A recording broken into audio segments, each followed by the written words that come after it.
wabarakatuh.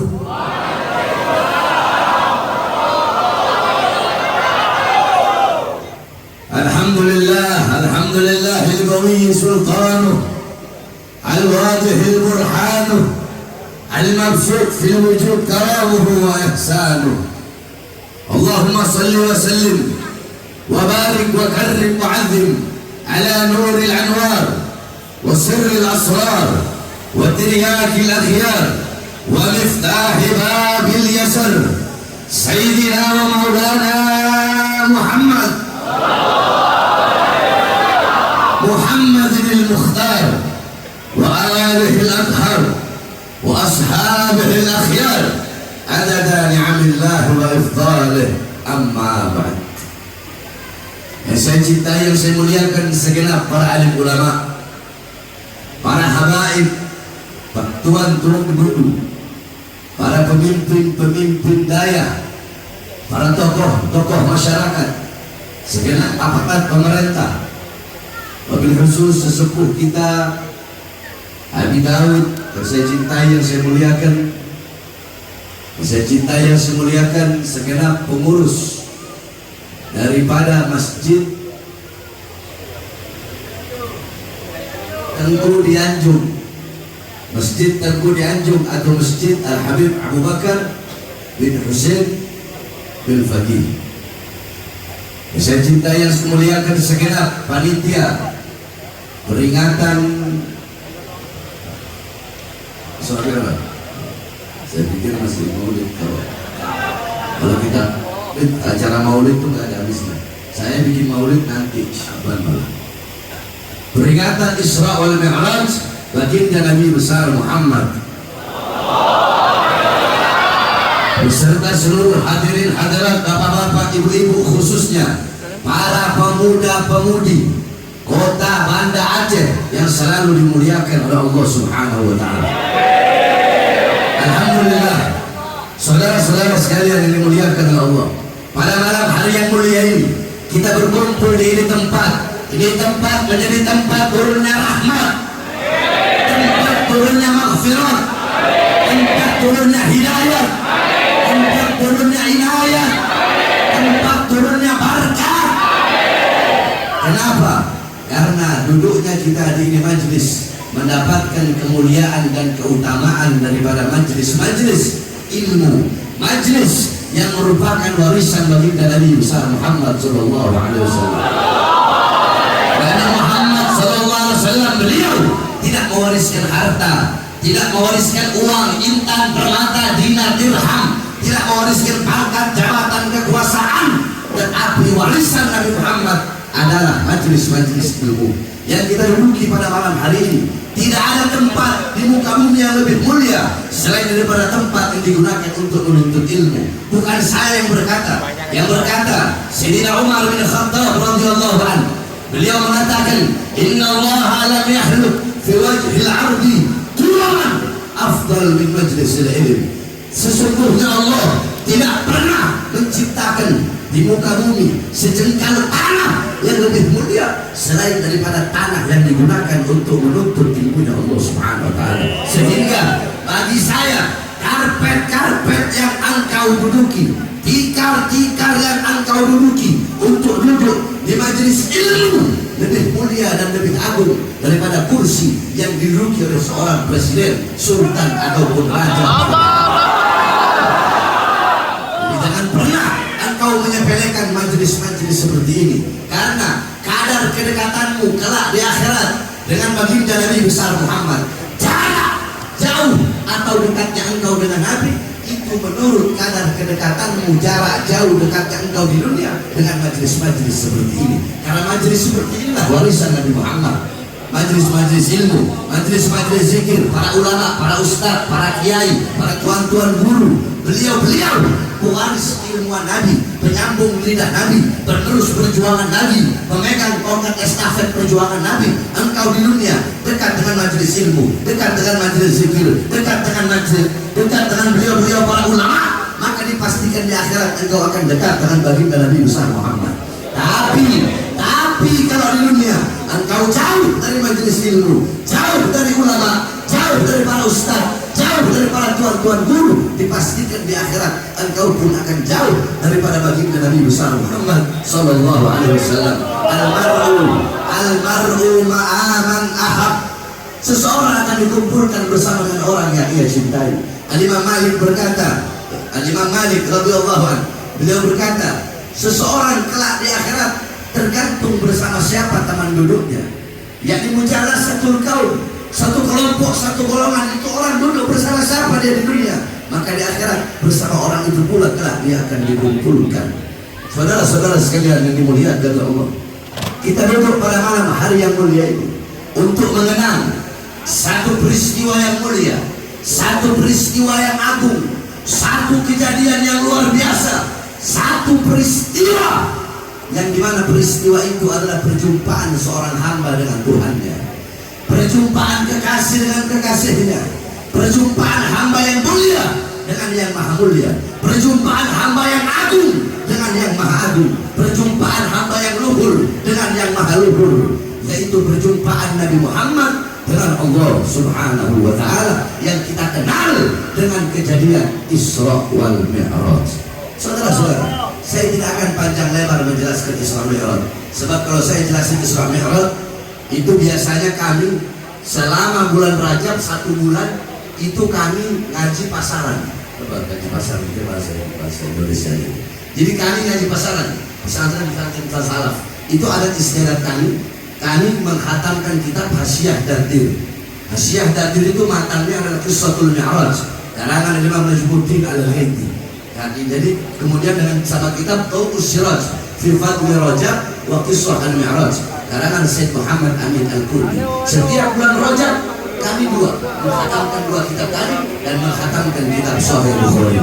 Itu adalah kami yang selalu kalau setiap masuk bulan Rajab pasti kami menceritakan, kami membaca kitab dan mengajarkan kepada santri-santri kami. Jadi kalau saya mau ceritakan Isra Mi'raj 1 bulan penuh nggak bakal selesai, nggak bakal habis. Maka intinya saja, saudara-saudara, para ulama-ulama terdahulu, beliau-beliau banyak sekali mengarang kitab-kitab yang menjelaskan tentang Isra Mi'raj.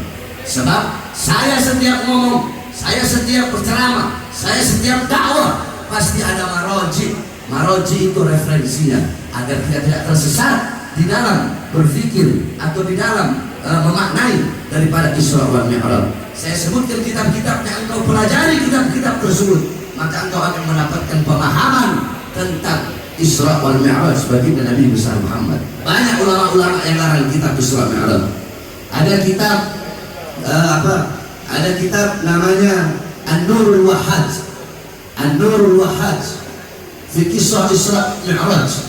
Itu kitab karangan Imam Ali Zain Al-Abidin bin Muhammad Al-Hadi Al-Barzanji, kakeknya pengarang Maulid Barzanji. Disyarahkan sama cucunya, diberi nama kitab Tajul Ibtihad ala Nurul Wahhaj, yang dimana dikarang oleh As-Sayyid Al-Imam Ja'far Al-Barzanji. Kemudian ada kitab As-Siraj Al-Wahhaj fi Haqa'iqil Mi'raj, karangan Imam Abu Ishaq Muhammad ibn Ibrahim An-Nu'mani Asy-Syafi'i. Ada kitab lagi namanya Al-Mi'raj, karangan Imam Abdul Karim Al-Qushairi, Imam Qushairi. Ada lagi kitab Ar-Risalah fil Mi'raj, karangan Imam Abdul Hasan Ali bin Muhammad Al-Lakhmi. Kemudian ada kitab Ayatul Kubra fi Syarah Qissatul Isra, itu kitab karangan Imam As-Suyuti. Ada kitab Al-Ayah Az-Zahima Al-Bahira fil Mi'raj Sayyidu Ahli Dunya wal Akhirah, karangan daripada Imam Al-Hafidh Syamsuddin Muhammad ibn Yusuf Asy-Syami Ad-Dimashqi. Satu lagi kalau asalnya kitab beliau judulnya Ayatul Bayyinat, Al-Ayatul Bayyinat fil Mi'raj Sayyidu Ahlul Ardi was Samawat. Kemudian ada kitab Qissatul Mi'raj, karangan daripada As-Sayyid Usman Syaqq. Kemudian ada kitab Afdhalul Manhaj fi Isbat Isra wal Mi'raj, karangan daripada Al-Imam Syekh Abdullah Mustafa Al-Maraghi. Kemudian kitab Tauqus Siraj yang tadi saya sebutkan, karangan Syekh Muhammad Amin Al-Kurdi. Kemudian kitab Minhajus Syami, Mukhtasar Mi'rajus Syami, karangan daripada Al-Imam Syekh Yusuf bin Ismail An-Nabhani. Kemudian ada kitab Hulal At-Tibaj Al-Matruza fil Isra wal Mi'raj, karangan daripada Al-Imam Ahmad bin Muhammad Ar-Rahwani At-Tatwani. Kemudian kitab Nailul Muna wal Ghaya As-Sa'ul fil Mi'raj Nabiyil Mukhtar Ar-Rasul, karangan daripada Imam Muhammad ibn Ja'far Al-Kattani. Kemudian kitab Al-Mi'raj An-Nabawiyah, karangan daripada Imam Asy-Syaikh Hasan Asy-Syati. Kemudian ada lagi kitab Yawaqit Taj Al-Wahhaj fil Isra wal Mi'raj, karangan dari Imam Muhammad Al-Baqir Al-Kattani. Kemudian ada kitab Al-Isra wal Mi'raj Mu'jizatul Kubra li Sayyidil Anbiya, karangan Al-Imam Asy-Syaikh Nafi' Al-Jauhari. Kemudian ada kitab karangan guru kami, imam besar kami, imam besar Ahlus Sunnah wal Jamaah, Abuya As-Sayyid Al-Habib Muhammad bin Ali Al-Maliki Al-Hasani. Beliau adalah imam besar Ahlus Sunnah wal Jamaah. Beliau mengarang kitab Isra Mi'raj. Salah satu kitab karangan beliau Al-Anwar Al-Bahiyah fil Mi'raj Khairil Bariyah. Nah, kitab-kitab yang saya sebutkan tadi engkau pelajari, maka engkau akan mendapatkan pemahaman. Sebab kenapa? Man arada, ingat kaidah ini, saya ajarkan kepada kalian. Man arada taqadduma fa'alaihi bi kutubil mutaqaddimin. Faman arada ta'akhkhura fa'alaihi bi kutubil mutaakhirin. Kalau kalian ingin maju, pemikiran kalian pengen maju, pengen berada di depan, pengen luas, pengen ilmu banyak, pengen ilmu barokah, hendaklah berpegang teguh kepada kitab-kitab ulama-ulama terdahulu. Tapi kalau kalian pengen terbelakang, pengen mundur, dapat pemahaman yang sempit, maka belajarlah kitab-kitab yang sekarang. Loh, kok bisa tuh? Iya, ulama zaman dulu sama ulama zaman sekarang ngarang kitabnya nggak sama. Makanya kenapa saya kok selalu berpatokan kepada kitab-kitab salaf? Itu pertanyaannya. Kenapa? Keikhlasan hati mereka di dalam mengarang kitab tidak sama dengan para ulama-ulama khalaf. Satu contoh, Al-Imam Ibn Ruslan. Siapa yang tidak kenal beliau? Siapa yang tidak kenal kitab beliau Zubat? Seluruh dayah-dayah di Aceh mungkin belajar itu. Seluruh pondok-pondok pesantren mempelajari kitab itu. Kau tahu? Beliau mengkhatamkan itu kitab, itu matan Zubat itu, Nazom Zubat. Beliau selesai, beliau khatamkan di atas laut di perahu. Setelah selesai, beliau buang. Orang-orang bingung, ya Imam, kamu capek-capek ngarang kitab, tapi kenapa kamu buang? Apa jawab beliau?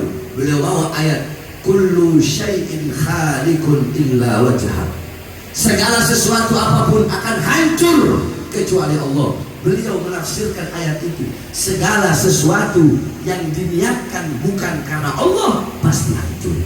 Kalau aku bikin ini kitab karena Allah, walaupun aku lempar ke laut, nggak bakal hancur, nggak bakal tenggelam, nggak bakal binasa. Tapi kalau aku bikin ini kitab karena ingin mendapatkan pujian dari manusia, maka pasti kitab ini sudah hancur. Karena keikhlasan ulama-ulama terdahululah sampai kitab-kitab itu tersebar ke seluruh penjuru. Makanya saya selalu memakai kitab-kitab salaf, dan saya menyerukan, menyampaikan, mengajak kepada kita semua jangan pernah lepas daripada kitab-kitab para salafus saleh. Kalau ulama sekarang bikin kitab beda, bikin kitab pengarang, ya, pengarang doktor, profesor, S1, S2, S3, S4, S3, S3, semuanya ditaruh semua gelar.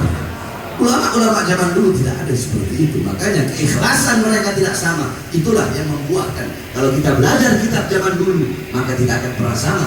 Keberkahan yang kita dapatkan pasti lebih banyak dan lebih banyak manfaatnya. Nah, saudara-saudara, sedikit saya jelaskan. Anggap aja saya lagi nggak ceramah, anggap saya lagi ngajar. Saya kalau lagi ngajar begini, semuanya nanti ikuti saya. Saya akan jelaskan sedikit, satu persatu saya kupas tentang Isra Mi'raj Muhammad berdasarkan ayat Al-Quran. Semuanya yang keras, yang keras, jangan bikin malu, jangan lembek. Masyarakat Aceh ini terkenal suku yang berani.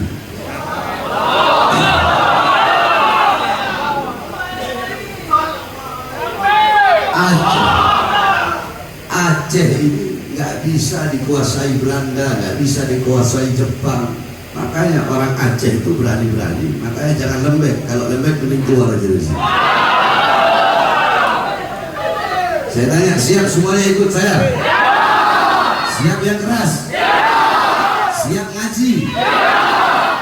Ngaji dulu, baru nanti bahas yang lain. Nah, ngaji dulu, dan penting ngaji, dapat ilmu, baru nanti saya bahas yang lain. Kalian udah paham lah apa itu? Paham? Siap ngaji? Bismillahirrahmanirrahim. Subhanalladzi asra bi'abdihi lailan minal masjidil haram ilal masjidil aqsa. Pertama saya bahas subhana. Saudara-saudara, kenapa Allah Subhanahu wa ta'ala mengawali dengan kalimat tasbih yaitu subhana? Itu pertanyaan yang harus kalian tahu. Ayat Quran atau hadis atau apapun, mau makalah apapun, kalau pakai kalimat subhana dengan nggak pakai kalimat subhana, itu maknanya nggak sama. Entahkah itu menceritakan tempat, entahkah menceritakan kejadian, entahkah menceritakan waktu, entahkah menceritakan sosok. Kalau pakai subhana dan nggak pakai subhana, itu makna yang tidak sama. Contoh, kalau Allah menceritakan kejadian nggak pakai subhana, berarti itu kejadian biasa. Allah menceritakan tempat nggak pakai subhana, di tempat-tempat biasa. Kalau pakai subhana bukan biasa, tapi maknanya luar biasa. Paham? Kayak ini aja ayat Quran, kalau pakai inna sama enggak itu lebih kuat yang pakai inna. Nah, ini peristiwa Isra Mi'raj, Allah Subhanahu wa taala mengawali dengan kalimat subhana. Apa maknanya? Subhana bimakna tanzih, yakni tanzihullah min kulli su'. Subhana bimakna al-bara'ah, bara'atulillah min kulli su'in wa naqsin wa syarrin wa kadza wa kadza wa kadza. Subhana itu maknanya adalah mensucikan Allah, membersihkan Allah, membebaskan Allah dari segala macam sifat-sifat kekurangan, dari segala macam keburukan. Ini Isra Mi'raj, kejadian gak masuk akal. Karena ini kejadian gak masuk akal, makanya Allah awali dengan kalimat subhana, untuk Allah ingin menunjukkan bahwasanya tidak ada yang mustahil bagi Allah. Kalau Allah nggak mampu memperjalankan Nabi Muhammad SAW, perjalanan yang harusnya dilalui selama berbulan-bulan, tapi perjalanan itu hanya dilalui sesaat daripada waktu malam. Kalau Allah nggak bisa, berarti Allah punya kekurangan. Makanya Allah pakai kalimat subhana untuk menguatkan bahwasanya tidak ada yang mustahil bagi Allah, dan kejadian itu adalah kejadian yang luar biasa. Paham? Saya tanya, paham subhana? Paham? Lanjut, subhanalladzi, habis itu apa? Asra, maha suci zat yang memperjalankan. Ada fi'il, ada fa'il, ada maf'ul. Nah, asra, memperjalankan. Kalau ada, saya tanya, coba jawab ya.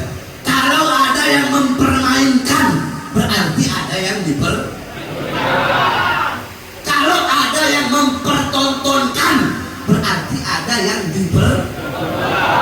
Itu fa'il maf'ul, gampang di daerah dalam baru masuk udah belajar. Nah, di sini asra, memperjalankan. Siapa yang memperjalankan? Jawab. Kurang keras, siapa yang memperjalankan? Siapa yang memperjalankan? Kalau ada yang memperjalankan, yaitu Allah, berarti ada yang diperjalankan. Jawab, siapa yang diperjalankan? Siapa yang diperjalankan? Nah, ini maknanya apa? Berarti Isra Mi'raj itu bukan kemauannya Nabi Muhammad, bukan keinginannya Nabi Muhammad, tapi keinginan Allah, kemauan Allah. Nabi Muhammad nggak jalan sendiri, nggak, tapi Allah yang memperjalankan Nabi Muhammad. Kenapa? Kenapa saudara-saudara? Karena pada tahun tersebut adalah Amul Qadr, tahun kesedihan bagi Nabi Muhammad. Karena di tahun yang sama paman yang beliau cintai yaitu Abu Thalib, paman yang beliau cintai Abu Thalib, dan istri yang beliau cintai Sayyidatuna Khadijatul Kubra wafat di tahun yang sama, sehingga tahun tersebut dinamakan tahun kesedihan. Allah ingin menggembirakan hati kekasihnya, menghibur kekasihnya, menyenangkan kekasihnya, karena Allah tahu dan Muhammad sedang bersedih, makanya Allah perjalankan dengan perjalanan Isra wal Mi'raj. Paham? Lanjut, subhanalladzi asra bi'abdihi. Bi'abdihi, lihat Allah memakai makna abd. Allah nggak sebut Nabi Muhammad, tapi Allah sebut abd. Satu bermakna takrim, satu maknanya takriman wa tasyrifan wa ta'liman lin Nabi sallallahu alaihi wasallam. Maknanya abd di situ yang pertama, Allah memuliakan, mengagungkan dan menghormati baginda Nabi besar Muhammad dan sebutan hambanya. Yang kedua, al-abd di situ bermakna jasad war ruh. Nabi Muhammad Isra Mi'raj dengan jasad dan juga ruh. Sebab ulama berbeda pendapat. Kalau ulama yang pakai hadis riwayat Sayyidatuna Aisyah radhiyallahu anha, yakni Rasulullah Isra Mi'raj di manam, cuma ruhnya saja, jasadnya enggak. Kalau pakai hadis Sayyidatuna Aisyah. Tetapi ada ulama yang mengatakan Nabi Muhammad Isra Mi'raj bil jasad wal ruh, jasadnya juga, ruhnya juga. Sebab kenapa? Di situ abd, hamba. Saya tanya, hamba di situ siapa? Nabi Muhammad bukan? Nabi Muhammad kan? Nah, Nabi Muhammad juga. Mereka itu takdimul akil ala nakal. Tahu artinya? Banyak orang-orang yang lebih mendahulukan akal daripada iman. Banyak yang lebih mendahulukan akal daripada Isra Mi'raj nggak bisa pakai akal, nggak bisa pakai akal. Itu orang-orang yang takdimul akil ala nakal, itu orang-orang yang ikutin iblis itu. Loh kok bisa ya? Itu manhajnya iblis. Iblis lebih mendahulukan akal daripada perintah Allah. Allah suruh sujud, tapi iblis nggak mau.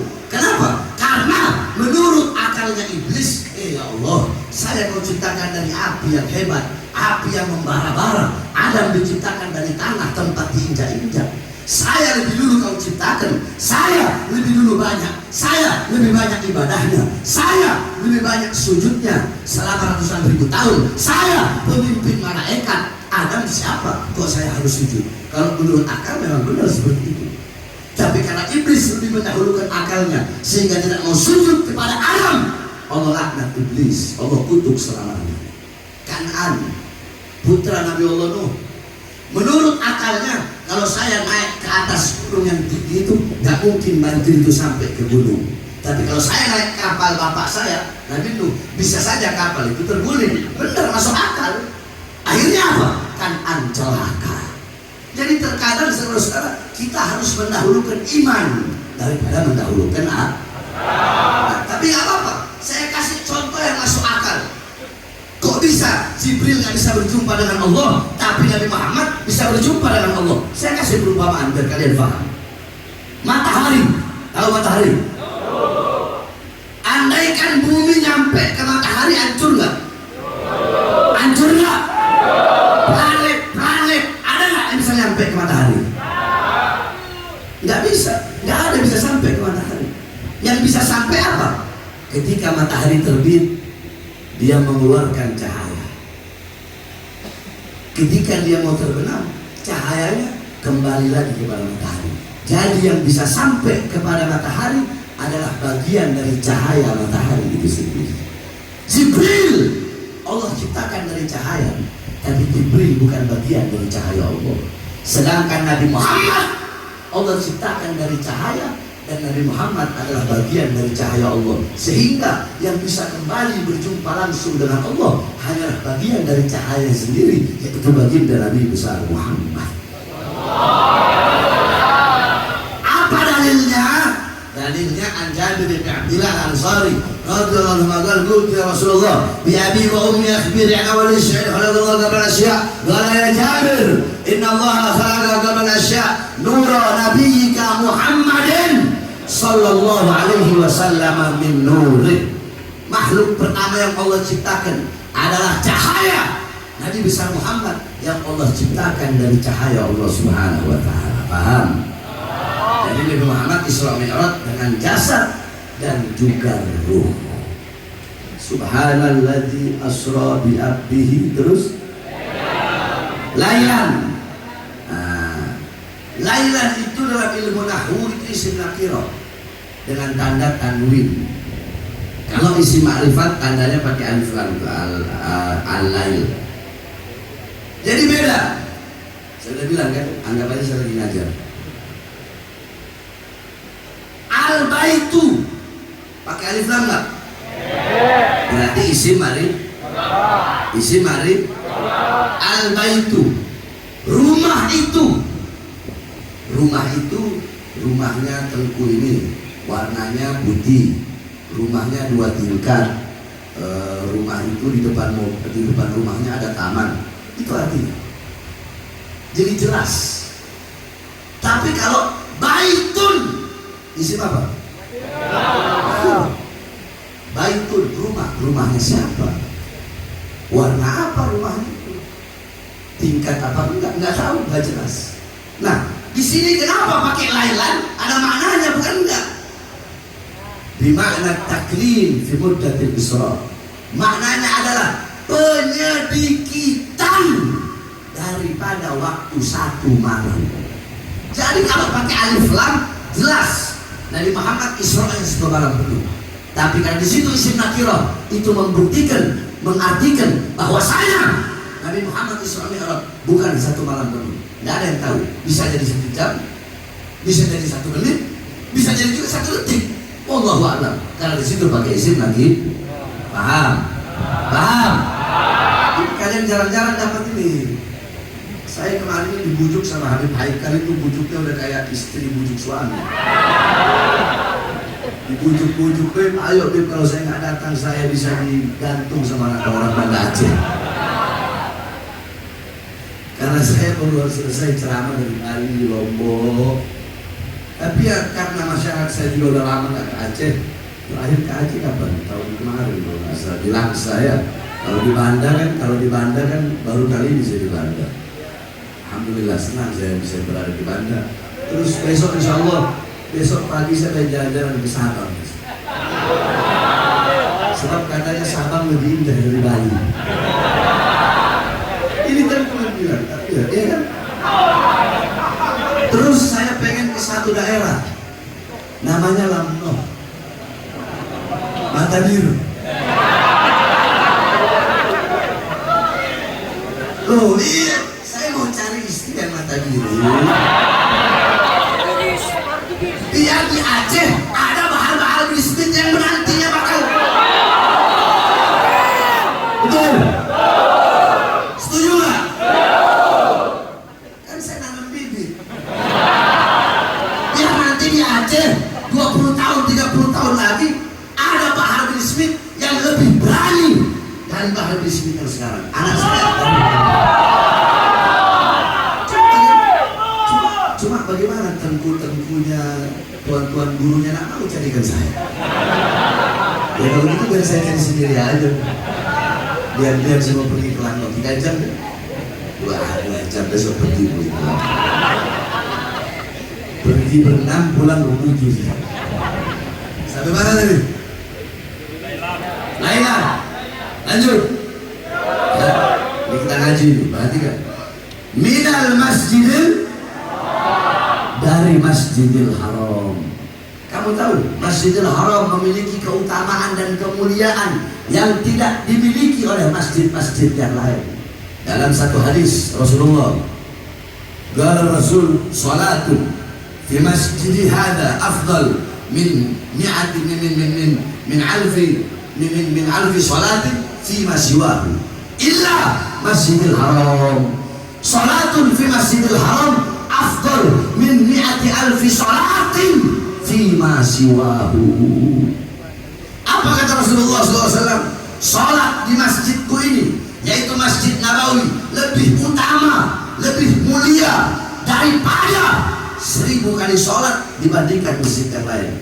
Jadi perumpamaannya, kalau kalian salat di masjid ini 1 maghrib sama seperti 1000 maghrib di Masjid Nabawi, kecuali Masjidil Haram. Salatun fi Masjidil Haram, salat di Masjidil Haram afdal min mi'ati alfi salatin fi masiwahu. Salat di Masjidil Haram lebih mulia, lebih utama, lebih agung daripada 100.000 kali salat dibandingkan masjid yang lain. Jadi kalau kalian salat maghrib sekali di masjid ini sama seperti 100.000 kali salat di Masjidil Haram. Minal Masjidil Haram ilal, Allah perjalankan dari Masjidil Haram ke Masjidil Aqsa. Al-Aqsa, saudara-saudara, Aqsa adalah tanah kelahiran para nabi. Aqsa adalah tanah kelahiran para rasul. Aqsa yang dimana Rasulullah bersabda, la tushaddur rihal illa ila thalatha masajid, Masjidil Hada wa Masjidil Haram wa Masjidil Aqsa. Tidak ada bepergian yang lebih utama selain pergi ke 3 masjid. Kalian mau pergi ke masjid manapun, tempat ibadah manapun, nggak ada yang mengungguli 3 tempat ini: Masjid Nabawi, Masjidil Haram, dan Masjidil Aqsa. Al-Aqsa disebut oleh Rasulullah SAW.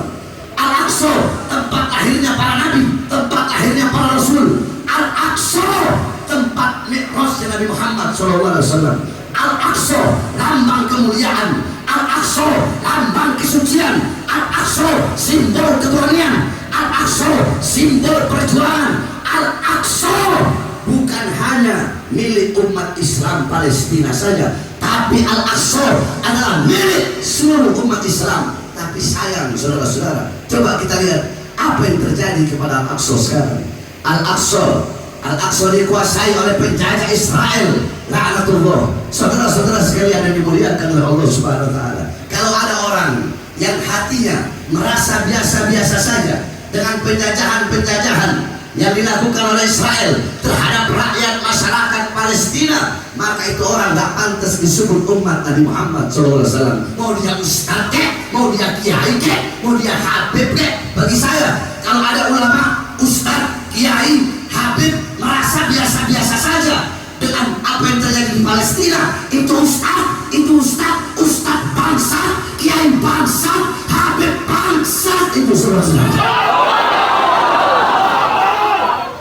Bukankah Rasulullah SAW bersabda, mathalul mu'min mathalul jasad fi tawadduhihim wa ta'atufihim wa tarahumihim mathalul jasad idza ishtaka minhu 'udwun tada'a sa'irul jasad bis-sahari wal humma.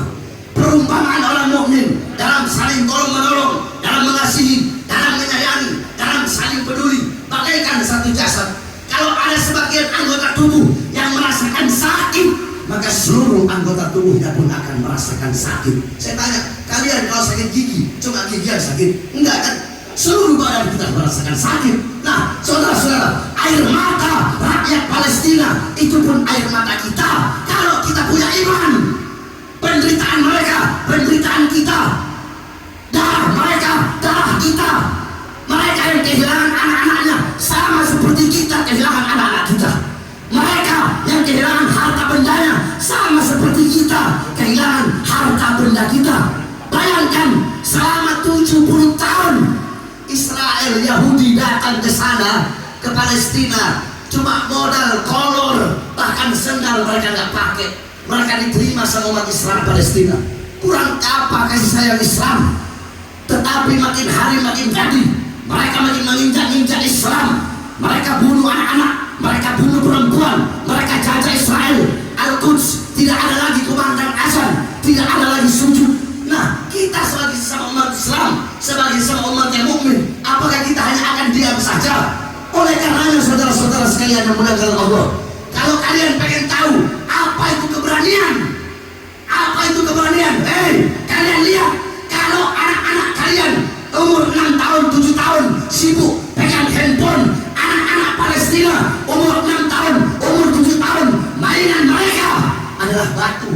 Batu mereka pegang. Siapa lawan mereka? Lawan mereka tank-tank Israel. Lawan mereka serdadu-serdadu Israel dengan senjata lengkap. Cuma lawan satu anak kecil. 2 modalnya. 1 batu di tangan kanannya. 2 adalah semangat yang kuat untuk memerdekakan Palestina dan Al-Aqsa. Dan yang ketiga, modalnya adalah teriakan Allah.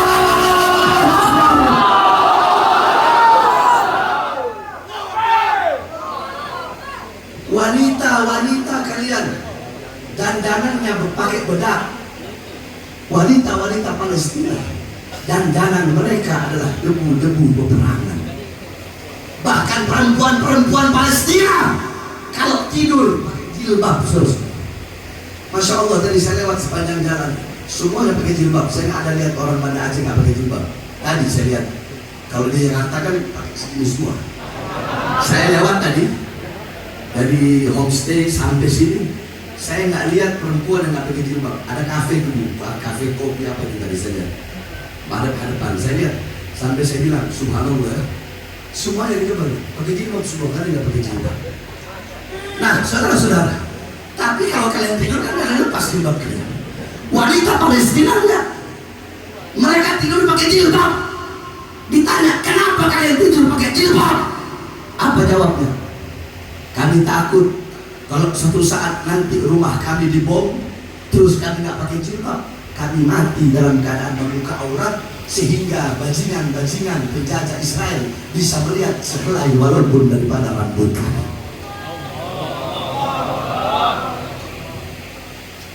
Oleh karenanya kalau kita nggak bisa bantu, nggak bisa berjuang bersama-sama, setidaknya harta nggak bisa, setidaknya doa nggak bisa, setidaknya jangan rela. Saya lihat Ustadz Kiai Habib segitu banyaknya, ada puluhan ribu di Indonesia, cuma bisa dihitung pakai jari yang bahas Palestina. Betul? Betul? Betul? Makanya kenapa kemarin waktu kejadian di tempat saya itu dihitung lawan Manguni Makasiau itu, ya, ketika perang itu Manguni keluarin bendera Israel, mereka ambulan, di dalam ambulan itu ada anak kecil, ada perempuan-perempuan, mereka serang. Dari pihak kami cuma satu yang masuk rumah sakit, dari pihak mereka ada yang mati. Saudara-saudara, kita perang, kita berjuang di situ. Nah, kenapa? Karena aksi bela Palestina, saudara-saudara. Itu di sana yang dimana Muslim kami adalah minoritas. Sekarang saya mau tanya masyarakat Aceh yang mayoritas Muslim, tanah Serambi Mekah, banyak para ulama dan daya, berapa kali bikin aksi bela Palestina? Ada? Ada yang bikin? Berapa kali? Berapa kali? Banyak. Setiap kabupaten bikin? Alhamdulillah. Nah, itu penjelasan sedikit tentang Isra Mi'raj. Jadi udah paham ya? Sangat paham ya? Subhanalladzi asra bi 'abdihi lailan minal masjidil haram ilal masjidil aqsa. Nah, untuk apa Allah undang Nabi Muhammad? Untuk menerima satu perintah yang mulia, satu perintah yang agung, satu perintah yang suci. Apa itu? Ketika Allah memerintahkan perintah-perintah yang lain cukup melalui Quran. Allah perintahkan puasa, haji, sodako, zakat, cukup melalui Quran. Tapi ketika Allah perintahkan perintah yang satu ini tidak cukup lewat Quran. Allah undang Nabi untuk langsung menerima perintah tersebut karena begitu penting dan utamanya perintah itu. Apa itu? Perintah itu adalah sholat. Maka jangan kau punya sholat, perhatikan kau punya sholat. As-sholatu ra'sul ibadah wa mukhul ibadah wa imamul ibadah. Sholat itu adalah otaknya ibadah, kepalanya ibadah, pemimpinnya ibadah. Semua amal ibadah kalian mengikuti sholat. Kalau sholat kalian bagus, baik, sempurna, seluruh amal ibadah kalian bakal bagus, baik, dan sempurna. Tapi kalau sholat kalian rusak, maka seluruh amal ibadah kalian akan rusak. Idza taghayyara ar-ru'us taghayyara al-mar'us. Kalau pemimpin rusak, maka yang dipimpin akan rusak. Sedangkan pemimpinnya ibadah, itu adalah sholat. Jaga betul-betul kau punya sholat. Beb, saya nggak bisa deh sholat awal waktu, sholat tengah waktu. Beb, saya nggak bisa sholat tengah waktu, sholat akhir waktu. Beb, saya nggak bisa sholat di masjid, sholat di rumah. Beb, saya nggak bisa sholat, saya sakit, nggak bisa sholat berdiri, sholat duduk. Beb, saya nggak bisa sholat duduk, sholat tidur. Yang penting jangan tinggalkan. Kamu nggak terima, nanti kalau selesai saya bahas ini ada yang nggak terima, datang aja di homestay saya, langsung hadap-hadapan mas saya, jangan belakang. Saudara-saudara, Ini sebentar lagi, beberapa hari lagi kita akan memilih presiden. Betul? Betul? Betul? Saudara-saudara, ikuti saya lagi. Kita ngaji lagi. Ada dalilnya bukan enggak? Ada. Makanya ikuti saya. Siap ikut? Siap maju? Bismillahirrahmanirrahim. Qala Nabiullah Adam alaihi salam, idza aradtum an fi'la shay'in faqaddimu thalathat asya fa ihda min thalatha istashirul akhyar. Nabi Adam alaihissalam berkata, wahai manusia, jikalau kalian ingin melakukan hal apapun, perkara apapun, perbuatan apapun, pilihan apapun, maka sebelum melakukan itu, dahulukan 3 perkara. Salah satu dari 3 perkara itu, hendaklah kalian bermusyawarah dengan orang-orang soleh, dengan para ulama, minta pendapat ulama, minta nasihat ulama, minta pandangan ulama. Karena andaikan dulu aku minta nasihat malaikat dalam memakan buah khuldi, maka pasti malaikat akan memberikan pendapat untuk jangan aku memakan buah khuldi tersebut. Sayangnya dulu aku tidak meminta nasihat dan pendapat dari para malaikat. Nah, di sini berarti Nabi Adam mengajarkan kepada kita, di dalam mau melakukan hal apapun, perbuatan apapun, sebelum melakukan itu ada 3. Saya bahas 1, nanti kalau datang lagi boleh 2 saya bahas. Ada 3. Salah satunya hendaknya bermusyawarah dengan orang-orang soleh, minta pendapat ulama, minta nasihat ulama dalam hal apapun. Dalam hal apapun kalian punya pilihan atau pilihan apapun. Contoh, ibu-ibu punya anak baru lahir, mau minta nama, datang ke ulama, datang ke orang soleh, kepada tuan-tuan guru, ke ustaz-ustaz, ke abi-abi, datang, Ustaz, abi, saya ini baru punya anak, nama yang bagus apa? Pasti beliau-beliau akan mengatakan nama yang bagus itu yang pakai abad, itu sunnah. Abdul Rahman, Abdul Rauf, Abdul Somad, Abdul Malik, Abdul Wahab, itu hukumnya sunnah. Terus kasih nama anakmu dengan nama-nama para nabi, itu sunnah. Adam, Idris, Nuh, Soleh, Ibrahim, Yusuf, Zakaria, Yahya.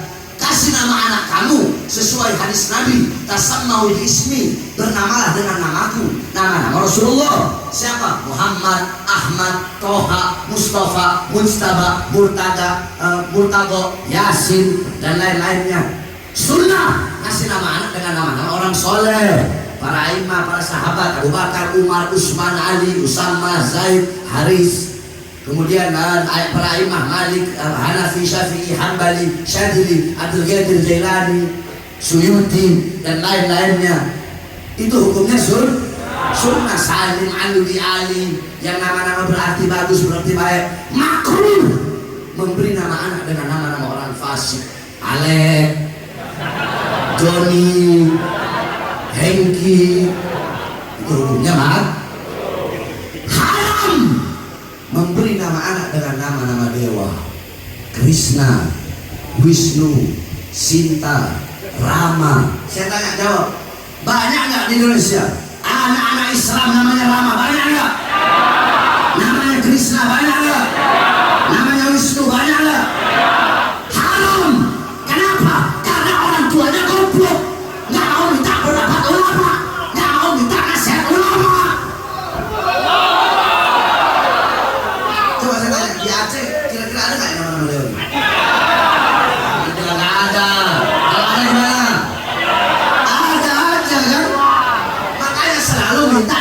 ulah? Selalu minta pendapat ulah? Woi, itu dalam hal memilih nama, minta nasihat ulama, hal kecil. Apalagi dalam memilih pemimpin, apalagi dalam memilih presiden, minta nasihat dan pendapat dari ulama agar kalian tidak tersesat. Sebab kenapa? Saudara-saudara, ingat kata-kata saya.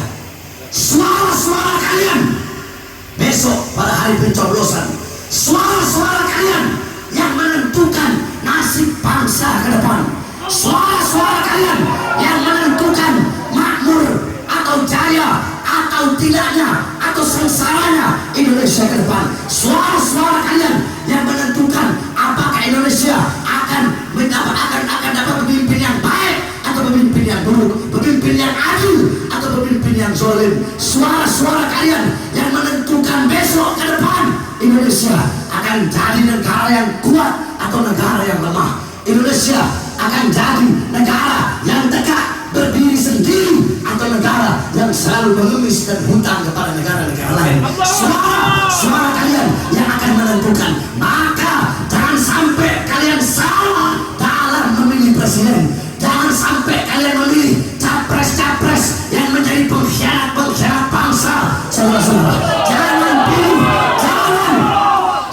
kalian pilih capres yang pengkhianat, yang gak setia, yang gak amanah. Kalau ulama saja dikhianati, bagaimana dengan bangsa dan rakyat, saudara-saudara?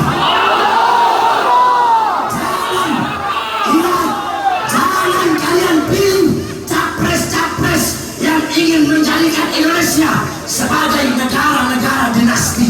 Tahu dinasti? Dari bapak kekuasaannya turun ke anak, nanti turun lagi ke anaknya. Jangan kalian jual suara kalian.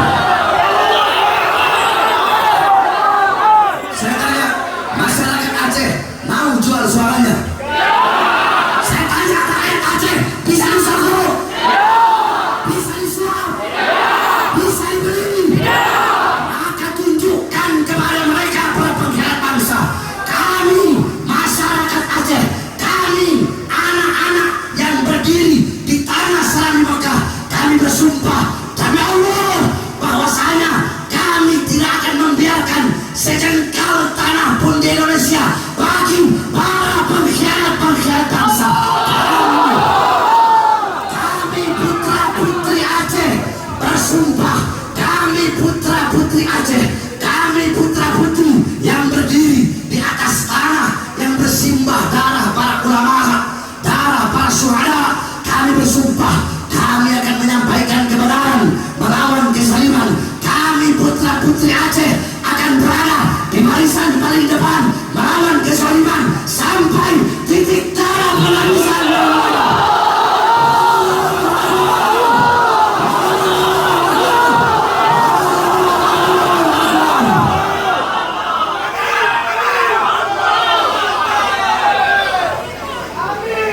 Orang Aceh gak bisa dibeli, betul?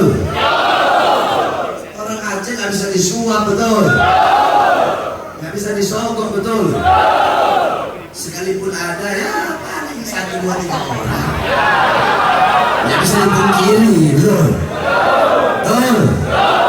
Saya tanya, ayo coba masyarakat Aceh jawab yang keras. Nanti mau ikut ulama apa enggak? Siap ikut komando ulama? Siap ikut komando ulama? Tapi ulama ada 2. Saya jelasin dulu. Ulama ada 2. Mau tahu? Capek saya punya apa? Fisik itu udah kayak dulu. Saya ceramah dari umur 14 tahun. Sekarang umur saya sudah 38 tahun. Coba kalian hitung berapa puluh tahun. Sudah keliling Indonesia semuanya, makanya fisik saya nggak sekuat dulu. Nah, tadi saya ngomong apa lupa saya. Sebab di otak saya ini lamno.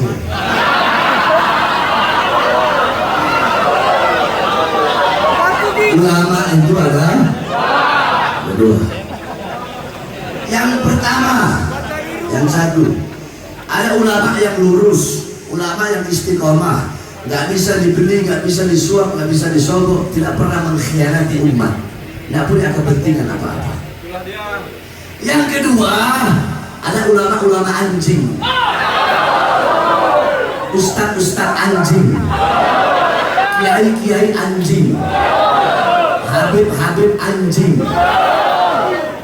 Kenapa saya bilang anjing? Karena saya jelasin, kan saya bilang, saya setiap mengatakan sesuatu itu saya ada. Saudara-saudara, kamu tahu anjing Ashabul Kahfi? Ashabul Kahfi tahu?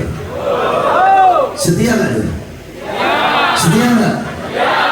Bahkan kalau kamu punya anjing, kamu kasih makan anjing kamu, itu anjing tahu nggak kamu majikannya? Tahu nggak kamu tuannya? Dia bakal tinggalkan kamu?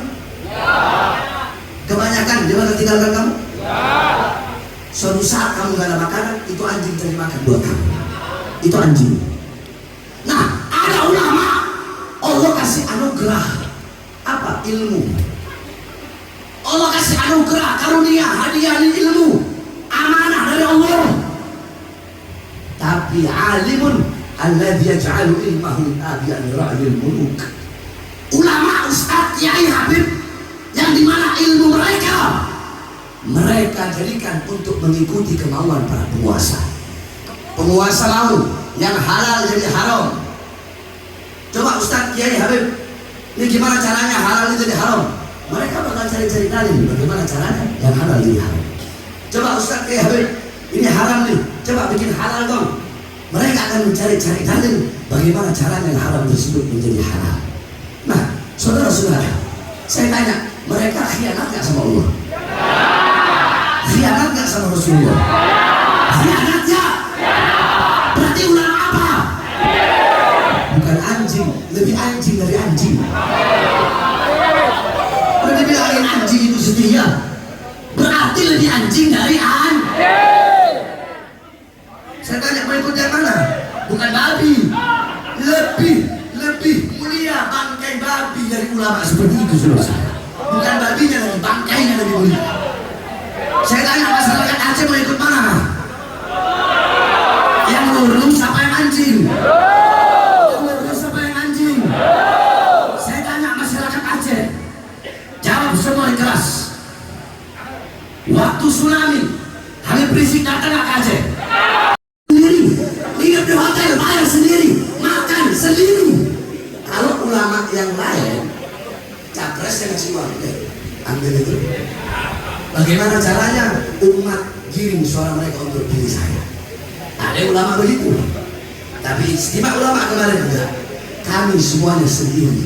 Saya dari 6 bulan yang lalu udah dihitung-hitung itu, saudara-saudara.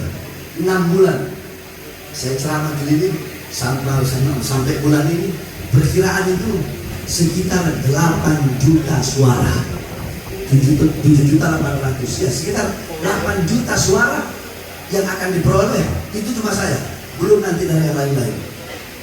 Yang dimana itu untuk capres hasil istimewa ulama. Nah, kemarin istimewa ulama itu ada ahlul halli wal adli, panjang kalau saya mau jelasin. Intinya kemarin para ulama berkumpul bermusyawarah. Bukankah ulama kewajibannya ya'muruna bil ma'ruf, menyerukan kepada kebaikan? Iya kan? Ya. Ulama pasti ngasih kalian yang terbaik. Gak mungkin, saudara-saudara, ulama-ulama yang lurus itu menyesatkan, gak mungkin. Nah, kemarin di situ ada tukar pendapat, ada debat, ada berpikir. Kita lihat, kalau tiga-tiganya baik, siapanya nih? Anies, Prabowo, siapa itu lagi yang putih? Andaikan kalau tiga-tiganya baik, maka kita pasti akan memilih yang paling baik. Kalau tiga-tiganya baik, gak mungkin kita pilih tiga-tiganya. Pasti harus salah satu kan? Nah, kalau tiga-tiganya baik, akan dipilih yang paling baik. Anggap tiga-tiganya bangsa. Kalau tiga-tiganya bangsa, maka yang dipilih yang paling ringan kebangsaannya. Kalau tiga-tiganya buruk, yang dipilih yang paling ringan keburukannya. Itu pun kita lihat juga track recordnya mereka bagaimana, dulu bagaimana mereka. Apakah ada yang khianat? Siapa yang pernah berkhianat di antara tiga itu? Kita lihat. Kita lihat. Kita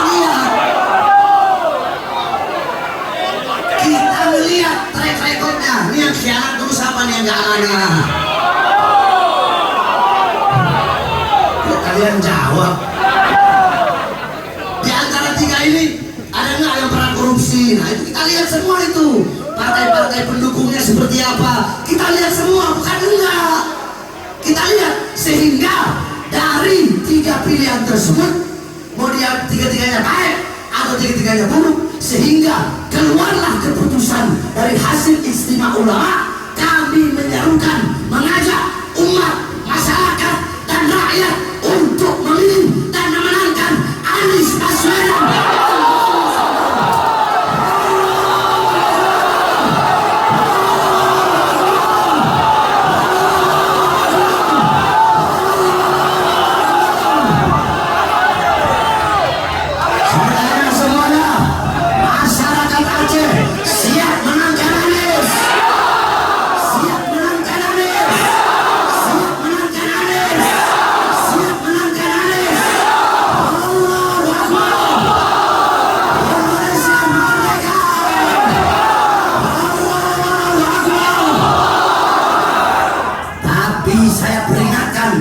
Saya peringatkan, wahai Anies Baswedan, wahai Muhaimin Iskandar, kami akan sekuat tenaga untuk memenangkan kalian dalam pemilu tahun ini.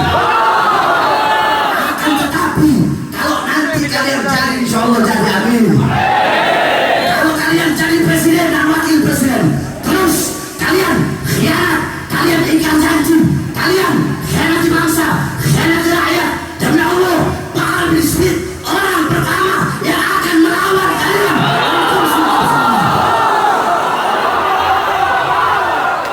Saya tanya, kalau gini adil nggak?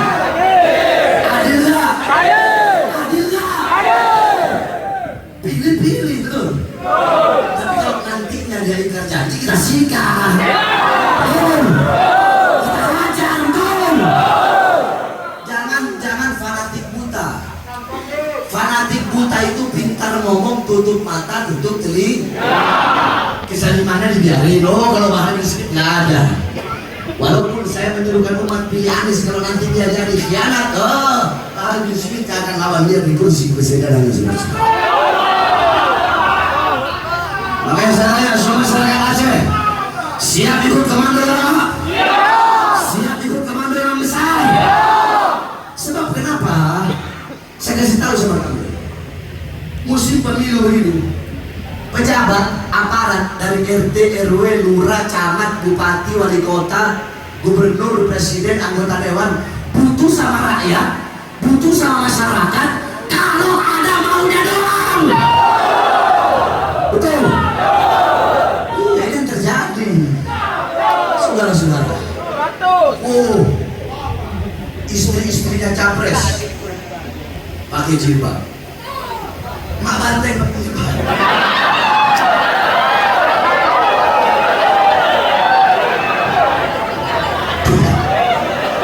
Tahu mak banteng? Tahu?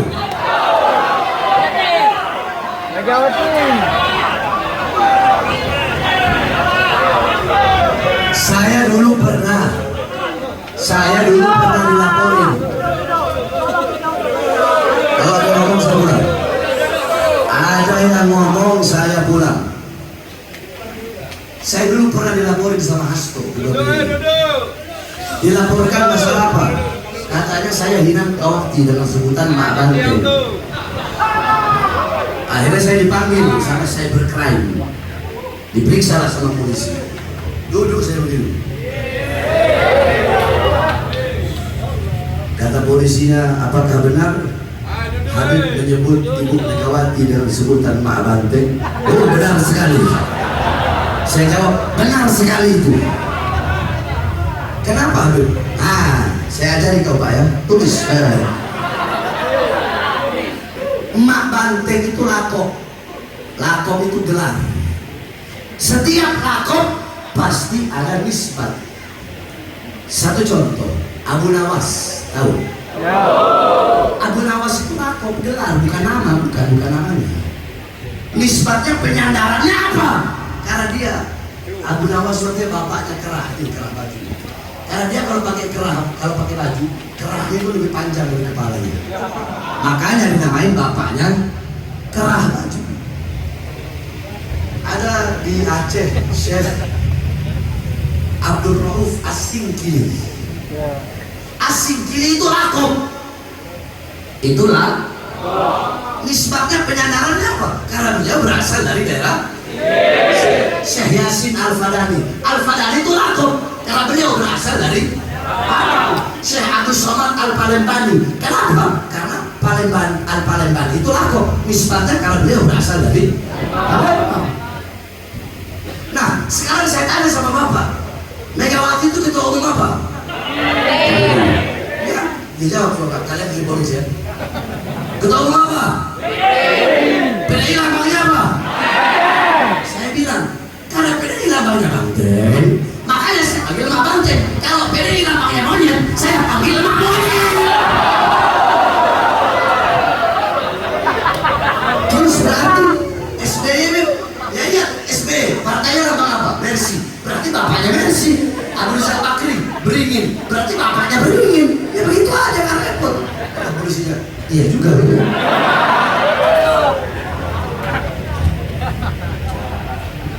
Capres-capres kalau mau pemilu, oh tiba-tiba jadi santri saudara. Pakai peci, datang ke pondok-pondok pesantren, ustaz-ustaz, kiai-kiai, habib-habib, ya betul. Datang ke masjid, betul. Betul. Ada yang jadi bintang iklan wudhu. Pokoknya macam-macam. Ada lagi yang berjanji, banyak nih. Mau presiden, mau anggota dewan, mau gubernur, mau wali kota sampai ke bawah. Saya berjanji, kalau saya jadi, saya tidak akan makan gaji saya. Banyak nggak yang begini? Banyak nggak? Banyak nggak? Maka saya sampaikan kepada mereka yang sudah janji begitu. Bangsa, biadab, bajingan. Iya, kalian nggak makan gaji kalian. Gaji presiden berapa? Gaji anggota dewan berapa? Gaji gubernur berapa? Paling 60 juta, 70 juta, 40 juta. Memang kalian nggak makan, tapi yang kalian makan triliunan harta bangsa dan rakyat Indonesia. Betul? Betul? Saya berjanji memakmurkan rakyat. Saya berjanji mensejahterakan rakyat. Rakyat mana yang makmur? Rakyat mana sejahtera? Pengangguran makin banyak. Tenaga kerja dari Cina yang makmur, perusahaan-perusahaan Cina, Amerika, perusahaan-perusahaan asing. Kita bangsa dan rakyat Indonesia menjadi budak di negara kita sendiri, saudara. Makanya saya tanya, ketidakadilan seperti ini lawan apa biarkan? Lawan apa biarkan? Kesaliman lawan apa biarkan? Kalian jangan mentang-mentang punya pangkat jabatan. Hei presiden, hei kapolri, hei apa para menteri-menteri, hei panglima TNI, hei anggota dewan, hei para gubernur, hei polisi, tentara, hei para wali kota, camat, bupati, kalian semua jangan bangga dengan pangkat dan jabatan kalian. Hei kalian jangan seenak-enaknya kepada bangsa, kepada rakyat, semena-mena kepada rakyat. Rakyat, masyarakat sipil, kalian todongkan senjata, serahkan senjata kalian berasal dari keringat dan darah rakyat. Kalau mau todongkan senjata tuh OPM bisa todongkan senjata. Polisi, kalau ada polisi todongkan senjata ke masyarakat sipil yang nggak bersalah, itu namanya polisi goblok. Jangan-jangan jangan mentang-mentang kalian punya pangkat jabatan, jangan. Ini Indonesia bukan punya nenek moyang kalian, betul? Betul. Indonesia bukan milik presiden, betul? Betul. Indonesia bukan milik Kapolri, bukan milik Panglima TNI, bukan milik partai manapun, bukan milik PDI, bukan milik PKS, bukan milik Demokrat, bukan milik PKB, bukan milik Nasdem, bukan milik apa lagi? Gerindra, bukan milik siapa lagi?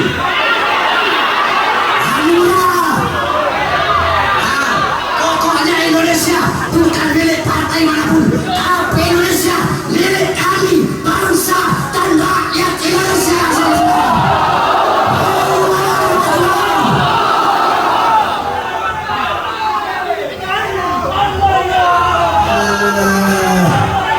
Jangan macam-macam sama rakyat, betul? Betul.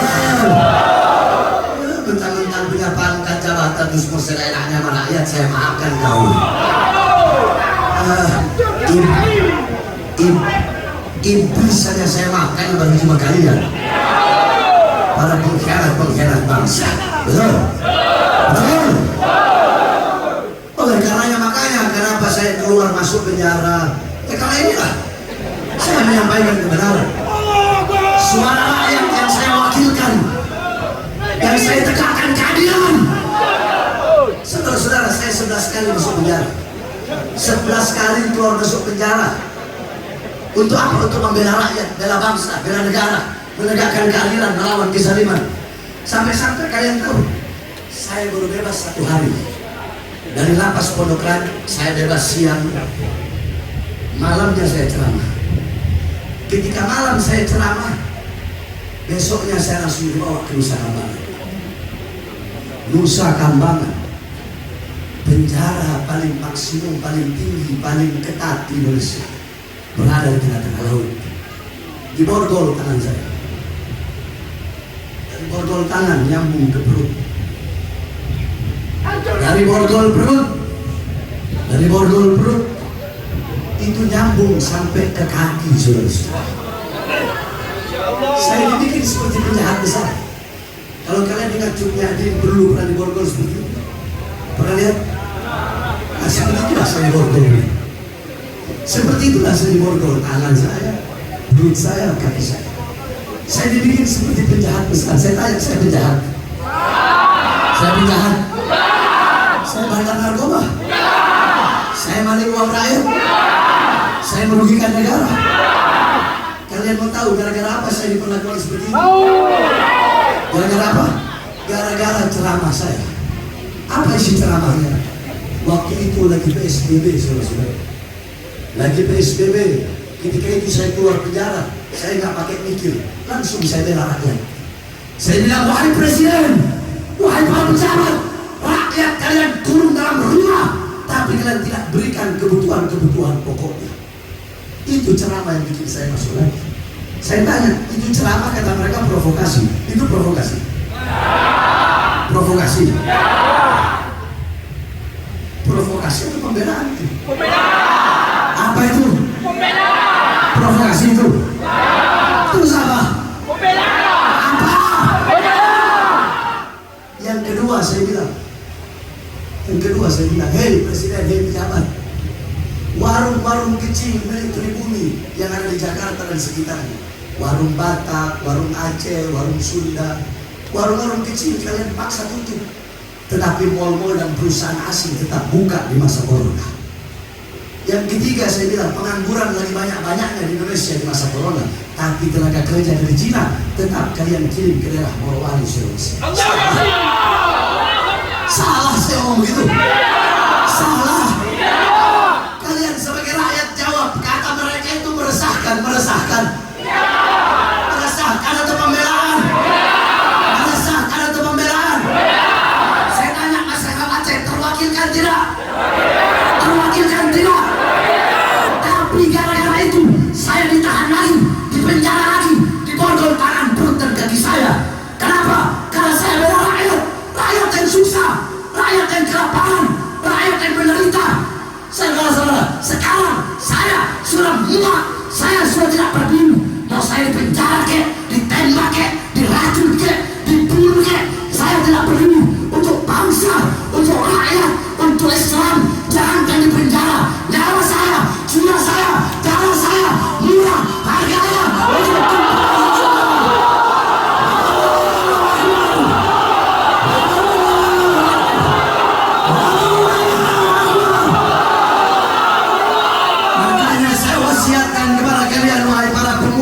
Aceh. Saya tidak tahu kapan saya mati. Bisa saja saya diracun, saya ditembak, saya dibunuh. Berjanji kalian, kalau nanti saya mati berjuang di jalan Allah untuk membela bangsa, Islam, agama dan rakyat, berjanjilah kalian bahwa saya jangan pernah kalian padamkan api-api perjuangan yang selama ini saya lakukan. Siap lanjutkan perjuangan.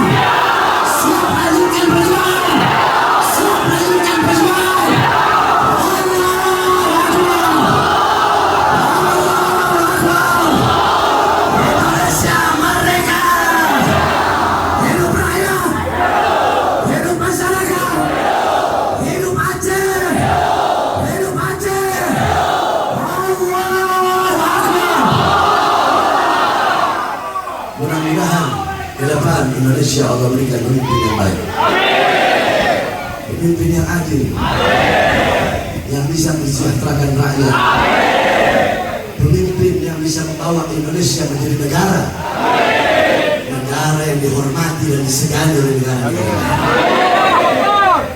Jangan kita yang tunduk sama Cina dan Amerika. Jangan kita bergantung sama Cina dan Amerika. Kalau perlu biarkan negara Cina, negara Amerika yang tunduk dan bergantung kepada Indonesia. Kenapa? Karena kita punya kekayaan alam yang tidak pernah dimiliki oleh mereka. Betul? Betul? Betul? Cuma pejabat-pejabat bangsa ini. Kalau pahlawan zaman dulu mereka ngusir penjajah. Kalau pejabat-pejabat bangsa yang sekarang kebanyakan nggak semua, kebanyakan mereka undang itu penjajah gaya baru, mereka kalungkan bunga dan mereka tahu penjajah gaya baru itu yang merampok kekayaan alam Indonesia. Nah, seperti ini lawan aja biarkan. Lawan aja biarkan. Nanti kalian di penjara gimana? Siap? Di penjara? Di penjara? Dibunuh? Ditembak? Ditembak? Anak kalian jadi yatim? Istri kalian jadi janda? Siap mati demi Islam? Siap binasa demi Indonesia? Siap hancur demi bangsa? Allah Akbar! Insya Allah kemenangan akan Allah berikan kepada kita semua. Dan yang paling penting ingat terakhir, ingat ini, kalian yang pilih 01 atau ada yang pilih 02, 03 itu pilihan masing-masing, karena Indonesia negara demokrasi. Yang penting jangan saling menghina, menghujat dan mencaci maki. Betul? Yang 03 biarkan 03. Yang 02 biarkan yang 02. Kalian yang 01 ya 01. Yang penting jangan menghina, jangan mencaci, dan jangan saling memaki. Betul? Senjata ini rencong. Yang penting nanti pemilu jangan curang aja. Betul? Betul? Kalau pemilu curang, yang ngomong bukan lidah, tapi rencong yang berbicara. Kalau pemilu curang, rencong yang berbicara. Siap kawal pemilu damai? Siap kawal pemilu damai? Siap kawal pemilu adil? Allahu Akbar. Terakhir sebelum saya tutup. Terus.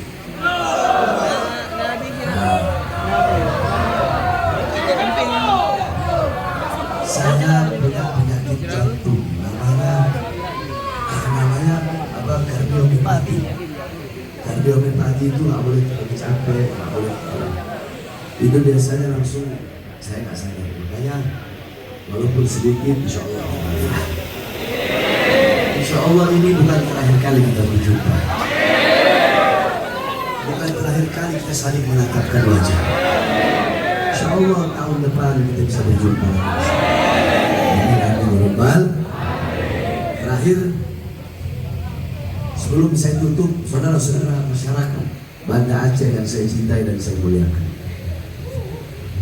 ketahuilah, saya punya pondok pesantren itu gratis. Duduk. Santai.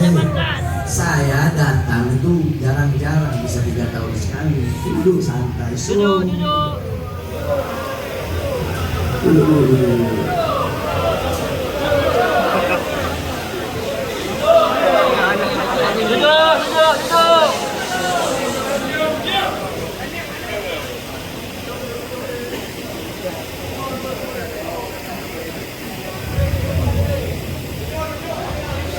Saudara-saudara sekalian yang dimuliakan oleh Allah Subhanahu wa taala, saya punya pondok pesantren itu kan gratis. Kenapa? Karena saya lihat banyak pondok-pondok pesantren sekarang ini pondok-pondok pesantren sekarang biayanya mahal, kasihan anak-anak yang susah pengen ngaji. Dan pesantren saya gratis, banyak anak Aceh yang berusaha. Dan anak-anak Aceh di pesantren saya itu saya jadi bagian keamanan, yang jaga pos 1, pos 2, pos 3 itu semua anak Aceh semua. Jadi kalau saya bilang jangan masukkan siapapun yang mau bertemu sama saya kecuali berkoordinasi. Mereka taat, mau apa kita boleh masukin sama mereka. Kalau anak-anak lain kan mungkin bisa ada takutnya apa. Tapi kalau anak Aceh yang mau tempat saya itu, saya bilang apa? Saya bilang nyawa saya aku kasih. Katanya jangankan satu nyawa. Andaikan loan punya 1000 nyawa, 1000 nyawa belum dikasih berapa.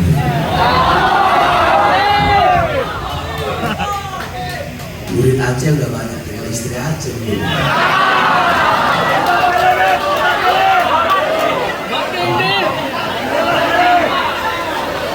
Ini kalau istri saya tahu di Jakarta habis saya pulang.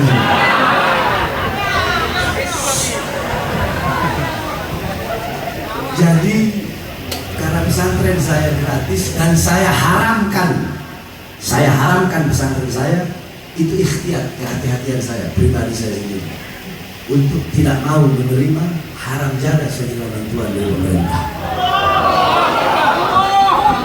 Makanya saya bebas mau ngomong apa aja. Ada kan Ustaz, Yai, Abi, Tuan Guru, Tengku, itu pejabat nggak benar, nggak beres. Kenapa nggak ditegur? Lun nggak enak negor. Kemarin habis ngasih uang 100 juta buat daya lun. Banyak nggak yang gitu? Banyak ya? Tapi nggak apa-apa. Nah saya jaga kenapa? Agar apabila suatu saat pejabat-pejabat itu melakukan kezaliman, maka tidak ada dalam hati saya rasa apapun untuk bisa menegur kezaliman. Makanya pada kesempatan ini saya harapkan semua yang hadir untuk bisa mengeluarkan hartanya di jalan Allah. Siap keluarkan harta. Orang Aceh kalau beli makanan 50.000 ya. Kopi berapa kopi?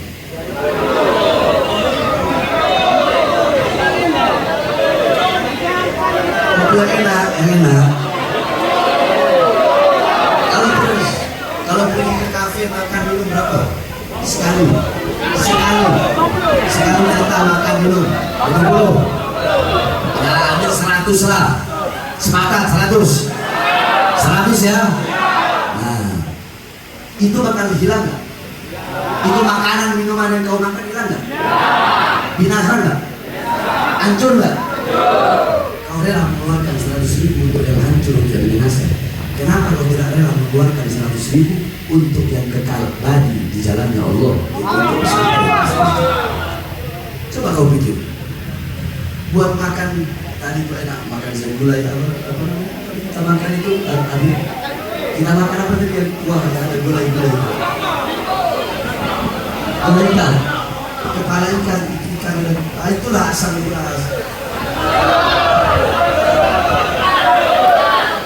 asam keluar. Untuk itu aja kalian rela keluarin 100-200 masak buat akhirat kalian, betul? Sambil kita menyanyikan Mars Bendera Rasulullah.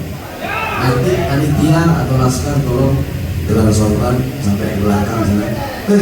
Jangan cuma jamaah. Ada tuan-tuan gurunya, beliau katanya tuan guru, masya Allah masih muda, tapi beliau punya abah, punya daya besar, beliau juga. Kemudian semuanya tuan-tuan guru baca buku semua. Ya. Jangan hanya jamaah, tuan gurunya juga ini semuanya. Iya, enak ada jamaahnya tuan gurunya enggak. Harusnya tuan gurunya kasih contoh dulu, ngasih berapa? Pasti jamaahnya tinggi ikut lebih, betul? Siap? Nah, yang punya HP nyalakan flash HP-nya, kita bersolawat sambil menyanyikan prajurit bendera Rasulullah. Ayo nyalakan flash HP-nya paling belakang, ibu-ibu ayo, semuanya. Yang semangat, ada hati loh, ada. Ada hati loh. Nah, nggak usah pakai hati jadi. Nyalakan flashnya, duduk, jangan ada berdiri. Kecuali panitia nanti yang gelar sorban. Semuanya prajurit pembela Rasul, bangkitlah,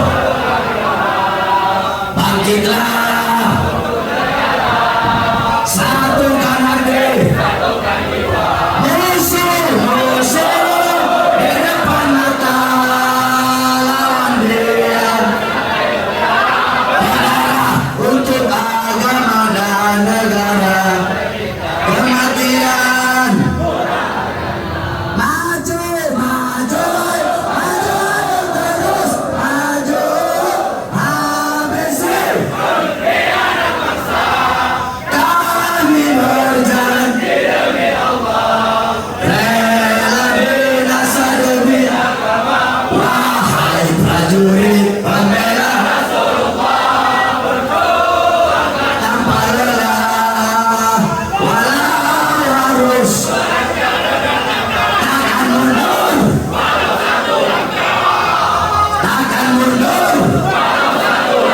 Semuanya salatullah salamullah ala taha rasulillah, salatullah salamullah ala yasin habibillah, salatullah salamullah ala taha salatullah ala yasin. Tawassalna bismillah wa bil hadi rasulillah wa kulli mujahidin lillah bi akhir bahri ya Allah. Salatullah salamullah rasulillah, salatullah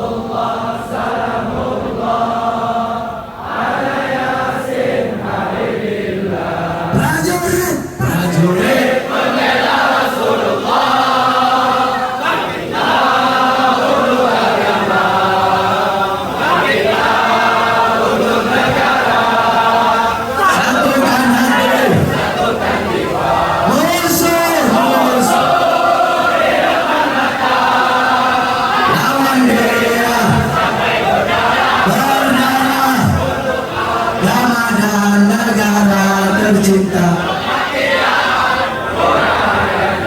Maju ayo maju,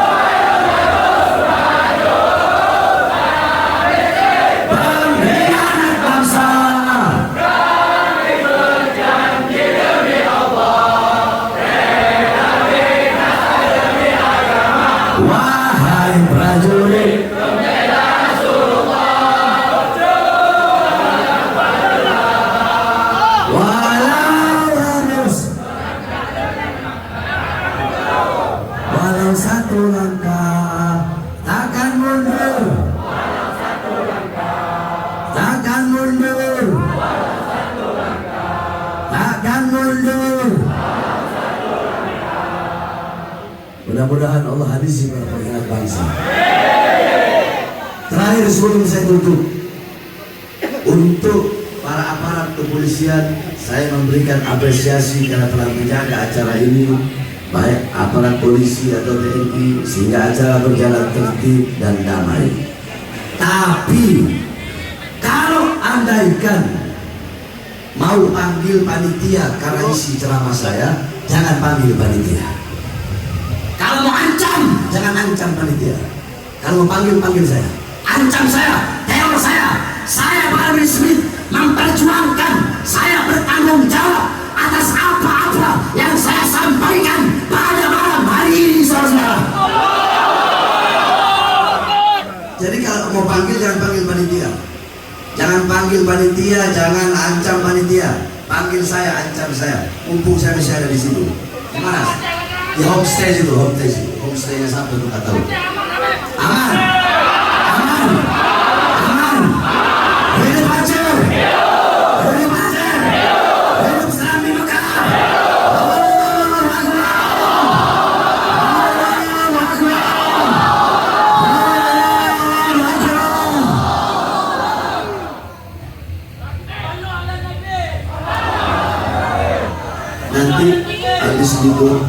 tutup doa, saya minta tolong dikasih jalan nanti ya. Buat saya lewat, tolong dikasih jalan, saya capek, cukup biar aja. Ya kalau salaman dikit-dikit boleh pegang-pegang dikit. Ya, ya. Ini saya dapat saya sampaikan, jangan ada yang pulang. Duduk semua sampai kita tutup dengan doa. Wassalamualaikum warahmatullahi wabarakatuh.